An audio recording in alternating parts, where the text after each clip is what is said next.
Hello everyone, welcome back to my channel that is English field. So friends, good morning all of you. और ये time हो गया है आपकी class का। वर्कबुक एक्सरसाइजेज हम कर रहे हैं एसपी बख्शी की, जिसमें ईडियम एंड फ्रेजेस उसकी पूरी की पूरी एक्सरसाइज फ्री ऑफ कॉस्ट मैंने यहाँ पे कवर की है। डेली आपको इसी टाइम पे आपकी ये क्लास फ्री ऑफ कॉस्ट मिलती है। और जो आप लाइव सेशन की बात करते हैं तो इस तरीके से क्लास लेने में टाइम की भी बचत होती है। If you face any of the problem in any of the question तो आप कमेंट बॉक्स में ज़रूर कमेंट करिए, उसके अकॉर्डिंगली मैं उसका आंसर आपको ज़रूर दूंगी। तो फिर आपके कन्फ्यूज़न की कहीं पे बात नहीं रह जाती है। तो चलिए हम देखते हैं। ये जो एक्सरसाइज है वो है वर्कबुक एक्सरसाइज F, जिसका फर्स्ट पार्ट हम ऑलरेडी कर चुके हैं। क्योंकि इसमें काफ़ी सारे क्वेश्चन थे इसलिए मैंने इसको पार्ट वाइज लिया है, और ये वर्कबुक एक्सरसाइज F का सेकेंड पार्ट है। So without making any delay let's start. तो जो हमारा क्वेश्चन है 14 नंबर क्वेश्चन तक हमने कर लिया था, और ये 15th क्वेश्चन है। और दूसरी चीज़ इसमें मैं यहाँ पे फिर से आपको रिमाइंड करा देती हूँ, अगर आपने फर्स्ट पार्ट नहीं देखा है एक्सरसाइज F का तो उसको भी ज़रूर देख लीजिएगा। उसमें कुछ बहुत इंपॉर्टेंट ट्रिक्स और टैक्टिक्स मैंने आपको बताई हैं जो आपको इस टाइप के क्वेश्चन सॉल्व करने में हेल्प करेगी। क्योंकि मोस्टली क्या होता है, आपको सेंटेंस दिया हुआ रहता है और उस सेंटेंस में आप बता सकते हो, आप जज कर सकते हो, आइडिया लगा सकते हो, प्रेडिक्ट कर सकते हो कि इसका मतलब क्या होगा, अगर आपको एग्जैक्ट आंसर नहीं भी पता है तो। बट प्रॉब्लम वहाँ आती है जहाँ पे आपको सेंटेंस में नहीं दिया हो वो इडियम या फ्रेज, और उसके बाद में आपको आंसर गेस करना हो। तो उसमें सबसे बड़ी बात ये होती है कि जो भी यहाँ पे क्वेश्चन में आपको दिया हुआ है सेम वही वर्ड्स अगर यहाँ पे आपको ऑप्शन में भी यूज़ में दिए हुए हैं तो वो मोस्ट प्रोबेबली यही होता है कि वो आंसर से मैच नहीं होता है। मतलब elimination method is the best method. ये मैं पिछले 4 से 5 साल से आपको बताती आ रही हूँ इसी चैनल पे। तो आंसर्स को आप एलिमिनेट करना सीखो, उनको ओमिट करना सीखो, उनको हटाओ। जो एग्जैक्ट आंसर है उसकी एक्यूरेसी भी आएगी और एग्जैक्ट आंसर आपके सामने निकल के आ जाएगा। तो चलिए देख लेते हैं किस तरीके से सॉल्व कर रहे हैं हम स्मॉल टॉक। ठीक है, स्मॉल टॉक का मतलब होता है लाइट कॉन्वर्सेशन, जहाँ पे बहुत हल्की फुल्की बात होती है, हाय हेलो होती है और उसके बाद में आप वहाँ से निकल लेते हैं। So A is the correct answer. Next है प्लॉ अ लोनली फरो। ठीक है, प्लॉ अ लोनली फरो का मतलब लोनली होता है अकेले ही सारे काम करना, अकेले ही। ठीक है, तो वर्क सिंगल हार्टेडली, अकेले ही सारे काम को अंजाम देना। ठीक है, then 17th is run the gauntlet, sorry 17th is rub shoulders with. What do you mean by rub shoulders with? Come in contact with, मतलब कि आप किसी के कॉन्टैक्ट में आए। जैसे कोविड बहुत चल रहा है तो आप किसी के कॉन्टैक्ट में आ जाते हो, ठीक है, या फिर किसी रीज़न से आप किसी के कॉन्टैक्ट में आते हो तो रब शोल्डर्स विद। उसके बाद में अब आप इसमें देख लीजिए रब शोल्डर ऑफ समवन, तो यहाँ पे रब शोल्डर एज इट इज़ आया है, जैसा आपको क्वेश्चन में दिया है वैसा ही ऑप्शन में भी है, तो ये बिल्कुल नहीं होगा। फिर यहाँ पे है have a cause to fight, ये तो होगा ही नहीं। क्वारल विद अ पर्सन, ठीक है, सबसे ज़्यादा जो इसमें आ रहा है आपका अप्रोप्रिएट, जिसको हम बोलते हैं। क्योंकि देखिए ऑप्शन हो सकता है आपको 2 लगे, लेकिन उसमें से सुपीरियर कौन सा है, ज़्यादा सुटेबल कौन सा है, वो आपको जज करना होता है। नेक्स्ट है रन द गॉन्टलेट। अब यहाँ पर देखिए lash with gauntlet, run away with gauntlet, ये तो आपको पहले से ही क्वेश्चन में दिया हुआ है, तो ये दोनों तो हो ही नहीं सकते हैं। ठीक है, एक्सेप्ट अ चैलेंज, और ये गॉन्टलेट जो मीनिंग है ये मैंने आपको पहले भी कराया है, काफ़ी सारी एक्सरसाइजेज में ये आ चुका है। फेस क्रिटिसिज्म, क्या फेस करते हो जब आप क्रिटिसिज्म, जब आपको किसी कोई बुराई करता है या कुछ भी चीज़ें क्रिटिसाइज़ करता है, कुछ पॉइंट्स ऐसे होते हैं जो कोई बताता है, तो उसको कहते हैं रन द गॉन्टलेट। ठीक है, नेक्स्ट है 19th rest on one's oars. Question number 19th rest on one's oars, take rest after working long. ठीक है, अब यहाँ पे देखिए रेस्ट विद ओर्स यहाँ पे दिया हुआ है आपको, एक सेकेंड, यहाँ दिया हुआ है आपको रेस्ट विद ओर्स। ठीक है, तो इस टाइप के क्वेश्चन तो बिल्कुल भी नहीं होंगे आपके। तो यहाँ पे इसका जो करेक्ट आंसर होगा वो होगा A, take rest after working long.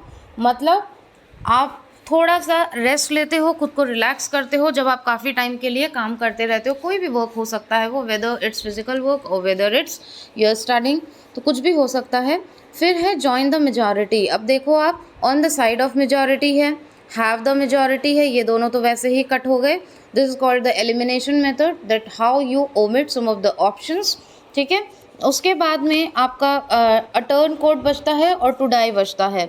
सो इसका जो करेक्ट होता है वो होता है टू डाई, ठीक है। B option is the correct one. फिर देखते हैं question number 21, wash dirty linen in public, ठीक है, wash dirty linen in public.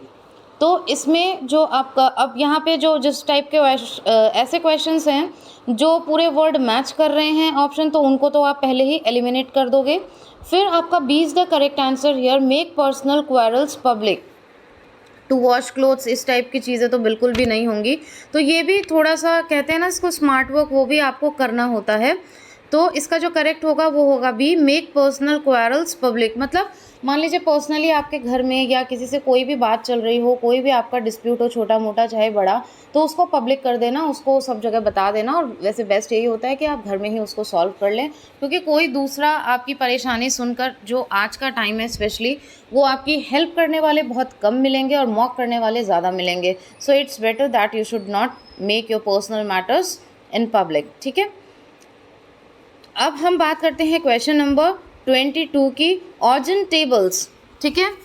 तो इसका जो करेक्ट आंसर होगा वो होगा टू रिमूव एन एविल। अब वो एविल किसी भी टाइप का हो सकता है, किसी को बहुत ज़्यादा आदत होती है दूसरे के मैटर्स में पोक करने की, दूसरे के मैटर्स में बार बार ताक झाक करने की, तो एविल आपके अंदर किसी भी तरीके का हो सकता है। So to remove an evil is the correct answer.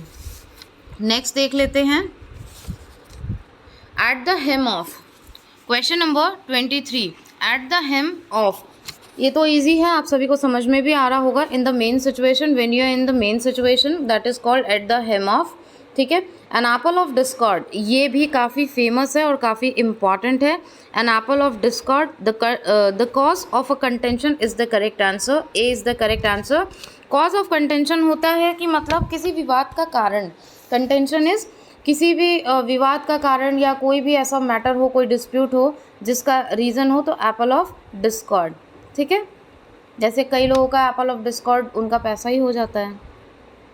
Call once shot, ये भी आपको देखकर आराम से समझ में, अब shoot at a call, call with a shot, इस टाइप के तो बिल्कुल भी नहीं होंगे, ये तो साफ साफ आपको दिखाई दे रहा है, ठीक है। To show determination, call one shot मतलब वो तभी हो सकता है जब एक बार में आप कोई चीज़ हिट करो, कोई चीज़ अचीव करो। टू शो डिटर्मिनेशन, जब आप किसी काम के लिए बहुत ज़्यादा डिटर्मिनेशन दिखाते हो, दृढ़ निश्चयता जिसको आप बोलते हो। So this is the answer, D is the correct answer. Now question number 26, few and far between, ठीक है। अब बिटवीन नियर एंड फार दिया हुआ है, तो ये आपको साफ साफ पता चल रहा है कि ये इसका आंसर बिल्कुल नहीं होगा। Small quantity, small in distance, ठीक है।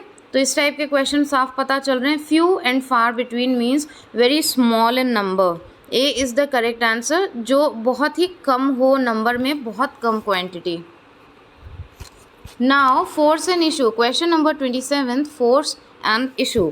फोर्स एंड इशू मतलब किसी चीज़ पे आप दबाव डाल रहे हो, तो फोर्स अ डिसीजन, ठीक है। फोर्स अ डिसीजन, किसी को आप जब फोर्स करते हो टू टेक दैट डिसीजन, या फिर खुद को ही ओबे करवाने के लिए। Question number 28, to lose face, what do you mean by to lose face? It means to be humiliated. Humiliated मतलब जब आप किसी की इंसल्ट करते हो तो किसी को भी ह्यूमिलिएट नहीं करना चाहिए। जैसे कई बार क्या होता है, it's just I am giving just an example, don't take it personally. जैसे कई बार कई तरीके के कमेंट्स आ जाते हैं, चाहे कोई एग्ज़ाम की न्यूज़ हो, चाहे कुछ भी हो। आई नो जो टाइम चल रहा है उसमें इंसान फ्रस्ट्रेट भी होता है, पेशेंस भी कितना रखे। They all are just waiting for a new and good number of vacancy, good number of post. लेकिन वहाँ पे कई बार आप ऐसा कमेंट कर देते हो कि बाकी लोग भी उसके इन्फ्लुएंस में आते हैं और उनसे भी मिस्टेक हो जाती है, या फिर आप किसी को कुछ ऐसा बोल देते हो। तो ह्यूमिलिएट कभी किसी को नहीं करना चाहिए, ठीक है। तो the correct meaning is to be humiliated. और दूसरी चीज़, जब हम इस तरीके के डिस्कशंस करते हैं तो हमेशा हमें क्वेश्चन के आंसर्स याद रहते हैं। और 1 से 2 बार अगर आप वीडियो को सीरियसली एकदम कंसंट्रेशन के साथ सुन लेते हो तो गारंटी के साथ है कि आप भूल ही नहीं सकते कि क्या मैंने बताया था, क्या इसका आंसर था। And this is the best way to prepare yourself, ठीक है। तो आप इसको ज़रूर से ज़रूर प्रिपेयर करें और डेली टेस्ट सीरीज़ को फॉलो करें। Now the last question of today's video, much ado about nothing, playlist comment box में ज़रूर बताइएगा कि ये मच अडू अबाउट नथिंग ये क्या है, आपके टीजीटी के सिलेबस में भी है। तो इससे पता चलेगा मुझे कितना सीरियसली आप फॉलो कर रहे हो, कितना सीरियसली आप वीडियोस को देखते हो। इसका आंसर आप मुझे ज़रूर बताइएगा कमेंट बॉक्स में। तो इस क्वेश्चन का जो करेक्ट आंसर होगा, देखिए टॉक अबाउट नथिंग, इसको आप एलिमिनेट कर दोगे। To make a noise eliminate कर दोगे। Play by show, to make a fuss over small matters, ठीक है, B is the correct answer. To make a fuss, make a फस मीन्स किसी भी छोटी सी चीज़ को एकदम जिसको कहते हैं ना हुड़दंग टाइप का मचा देना, एकदम बवाल खड़ा कर देना उस चीज़ पे। सो to make a fuss over small matter, छोटे छोटे मैटर्स पे भी इतना ज़्यादा खींच के उसको क्यों बोलना, तो उसको कहते हैं। सो 29th का जो करेक्ट आंसर है वो हो जाएगा B. This was the last question. I hope आपको बेनिफिशियल लगा हो। इसी तरीके से हम पूरी ये सीरीज़ जल्द ही कंप्लीट करने वाले हैं। And yes, I am really sorry for yesterday, क्योंकि कल मैंने वीडियो नहीं डाला था, हमारी क्लास नहीं हुई थी। मेरे पास में मैसेज भी आया था आप लोगों का कि क्लास नहीं हुई है आज, लेकिन प्रॉब्लम ये थी कि कुछ नेटवर्क इशू था तो वीडियो अपलोड ही नहीं हो पा रहा था। वरना मैं खुद कोशिश करती हूँ कि डेली की डेली आपको क्लासेस मिले। If you have any of the suggestions, if you have any feedback, then always welcome. Please आप कमेंट बॉक्स में ज़रूर बताइएगा कि वीडियो आपको कैसा लगा, बेनिफिशियल लगा या फिर नहीं लगा। आपका फीडबैक काफ़ी वैल्यूएबल होता है।